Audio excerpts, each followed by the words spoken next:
ఈరోజు మన ఆశ్రమంలో వీడియో ఏమిటంటే ఓకల సుజాత గారి పుట్టినరోజు సందర్భంగా వారి పిల్లలు నిఖిల్ గారు మరియు నాగలహరి గారు మన ఆశ్రమంలో వృద్ధులందరికీ బ్రెడ్స్ మరియు డ్రింక్స్ ఇవ్వడానికి వచ్చారండి. అందరూ థ్యాంక్స్ చెప్పండి.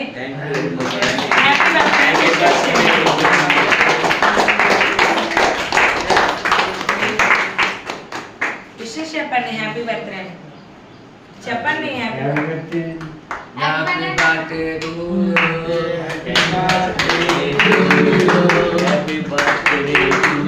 ఈ వీడియో చూసిన వ్యూవర్స్ అందరూ వీడియోని లైక్ చేయండి, షేర్ చేయండి, సబ్స్క్రైబ్ చేసుకోండి.